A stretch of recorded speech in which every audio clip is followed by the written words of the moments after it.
My life as a dog, my life as a dog, not to be compared to Man Bites Dog.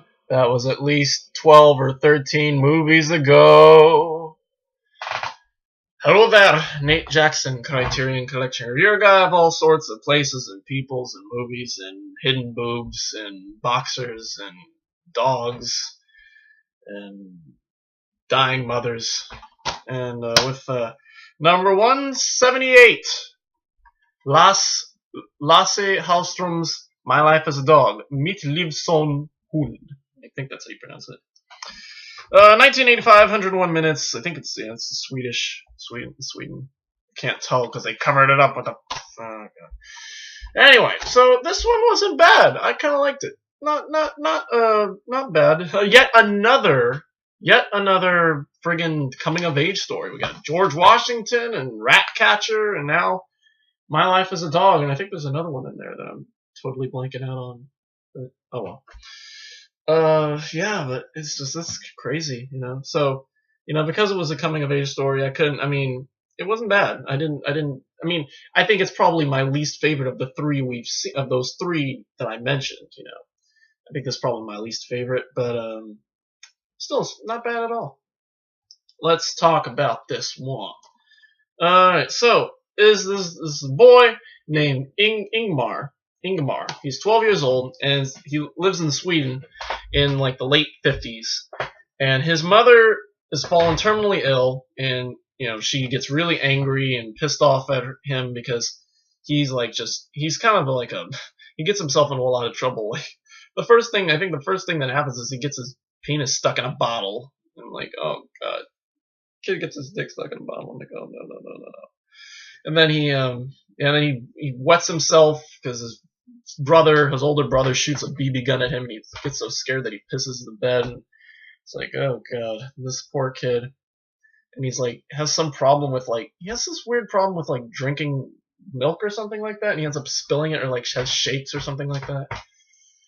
Yeah, so his mother falls ill, and she can't take care of her kids anymore, so they get sent off to different relatives. He and his dog get separated. They send his dog Sitka or something like that, Sika, to a kennel, I think. And Ingmar goes to live with his uncle and his aunt, and these two boarders I think that they're hosting.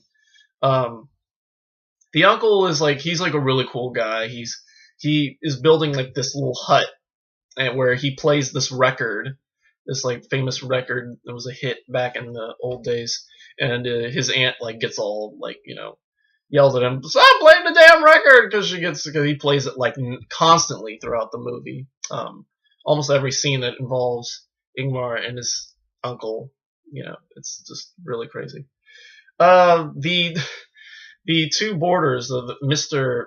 Lidstrom or something, I forget his name, and they didn't give me the cast listing, so I'm going off of memory right now. He has Ingmar like read like the lingerie catalog to him. Yeah, it's a very, very interesting eclectic pair of characters.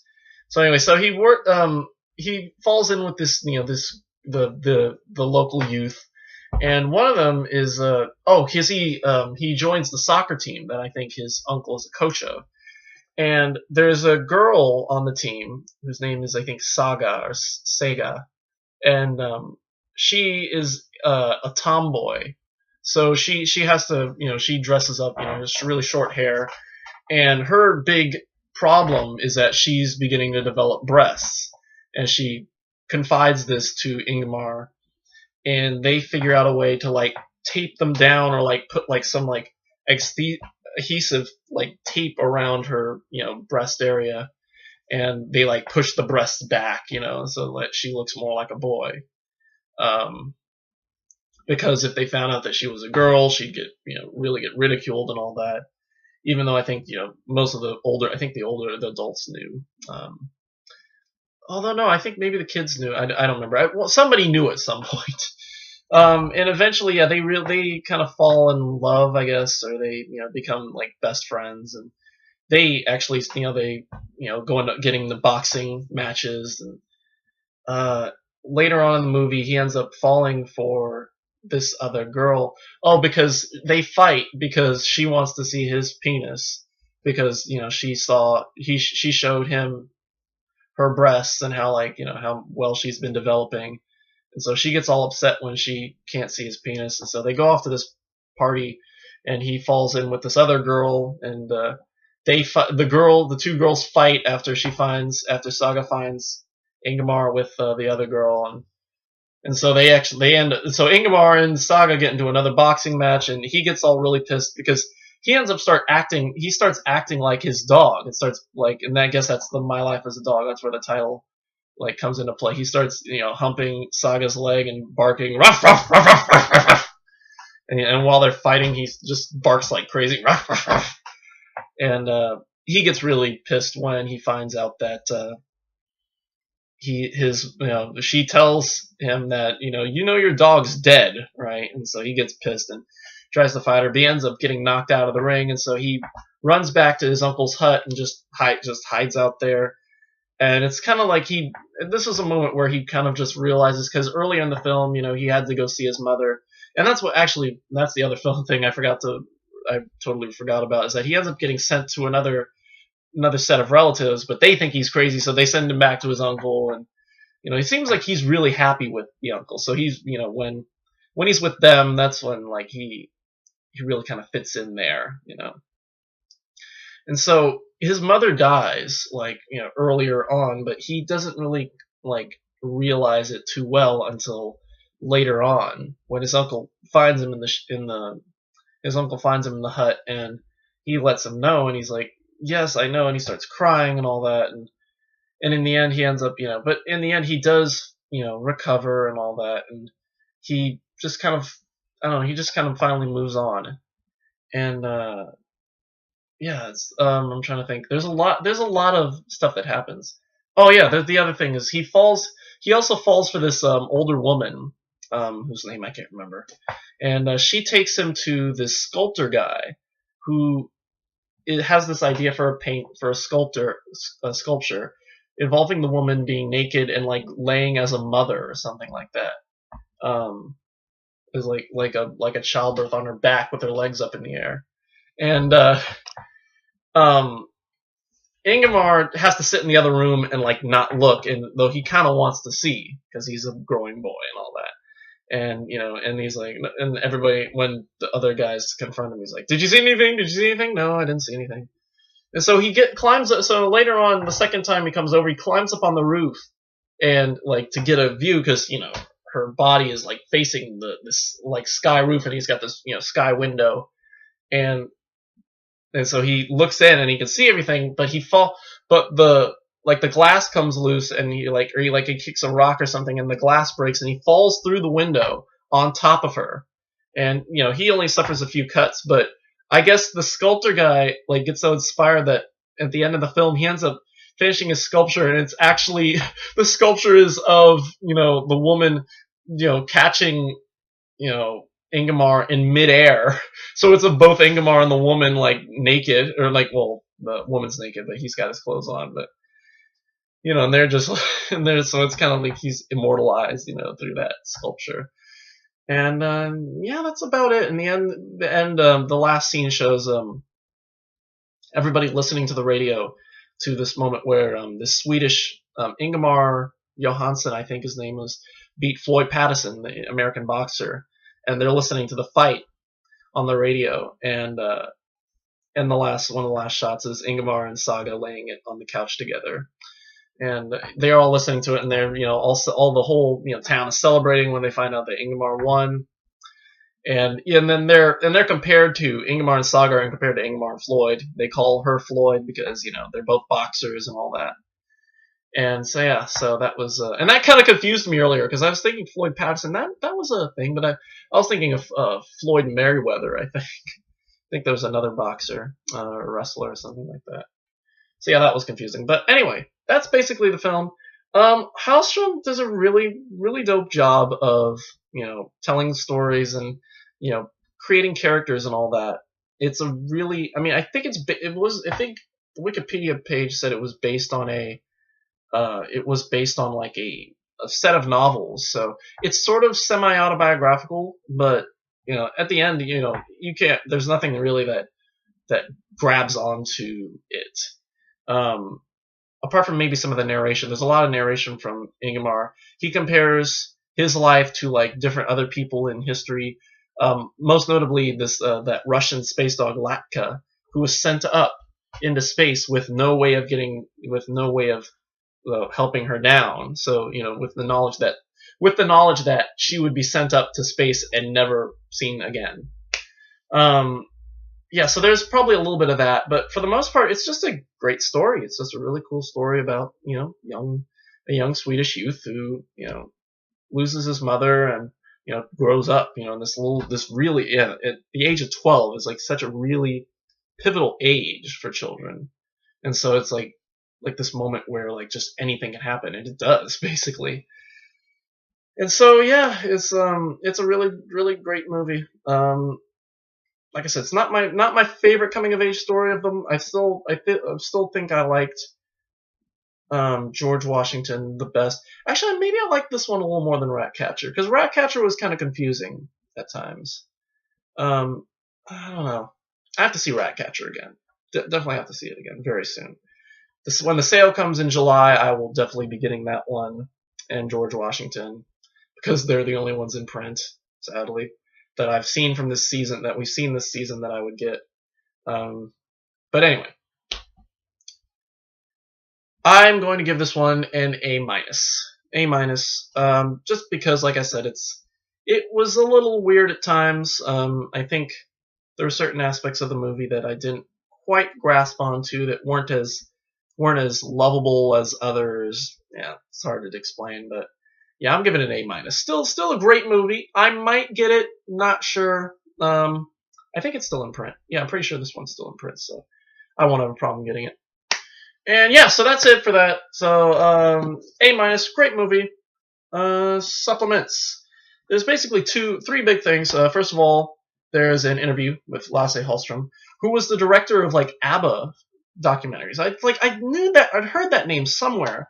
Lasse Hallström. It's like, yeah, he directed a lot of like ABBA's early music videos. I think he did ABBA the movie, and yeah, so he worked with them before doing this film, because I mean that was back in the 70s, and this was 1985. So, and yeah, so he just talks about his work with ABBA and making the film and all that, and just like what parts of it were true and how much of it rung true to his own childhood. He brought a lot of his own childhood, like the song that his uncle plays. That was like part of his childhood. So that was really cool. It's really great to always get a little bit of the director's input, and that's one highlight of most Criterion movies, is seeing the director. It's because it's like, I mean, the actors are okay. It would be cool if they had gotten the actors, but in the end, it's like the director is the one that the person that Criterion really nails down is like, they always mention it on the cover, and they always mention it on the synopsis, in the back. There's his name, and so to get an interview from him, I mean, it's really cool. So anyway, there's the trailer, but the other highlight of this film, this DVD, is a 52-minute film that Lasse Hallström did for Swedish television back in the 70s, 1973, called I don't know the Swedish title, but it translates to "Shall we go to my or your place, or each go home alone?" And it's an almost 50-minute film, where it's basically an totally improvised film, where there's like he said it was like 3 pages of script, and the rest of it was all improvised. It's about these 3 friends who go to a bar and try and basically go there to pick up chicks. They find these women, and I don't remember any of their names, but I'll just go through. Some of them are successful, some of them aren't. There's one guy who meets a girl, this blonde girl with short hair, and he brings her home, and they get into bed, but I don't know, they're just not really into like really having sex. Instead, they spend like basically the whole night playing games like checkers and Parcheesi, I think, and they're like Chinese checkers, and they just sit in bed talking the whole night. And in the morning he wakes her up and like has breakfast with her, and they just talk, and it's really cool. And so it's it's not really about, they just sleep together, really. I mean, maybe they did have sex. I'm not sure. It's not really implied that they did in the film. Then there's another set. This guy meets this like girl who wears like red, and she's kind of like, I think, like a hippie chick, and he takes her home, but she ends up just talking the whole night about like needles, or like something about like needles, or like putting needles in your body or something like that. And he really just wants to, have sex with her, but he's like, he's just freaking out. And so when they eventually, make out, he asks her if she had protection, and she gets all freaked out. And so he makes this popcorn, and he ends up just letting it burn and like trying to smoke her out. And at the same time, she ends up like sleeping there. And so he calls his friend that I mentioned earlier, and he says, "Hey, can I sleep on your guys? Sleep with you guys? Yeah, but you gotta sleep on the floor." No, I'll just go back there. So he tries to throw her out, and and he ends up sleeping on the floor, I think. And in the morning, he gets this call from like this like Jehovah's Witness kind of woman, and the ending was a little confusing on his part, but I think she ended up just leaving or something like that. Then the other set, he meets this girl who like gets a ride home with their friend. Their friend kicks him out because she gets all pissed at what they're doing or something like that. So they end up walking back to his place, or her place, I think. And so he ends up like meeting. So they get in a bed.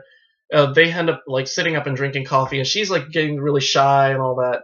And so he ends up meeting. So they get in a bed and they have sex. And in the morning, he finds out that she has a kid. Like, in fact, I think an adult kid too, like a much older kid. Like the voice that rings out is like "Mom, what's for breakfast?" Like this, almost like my voice.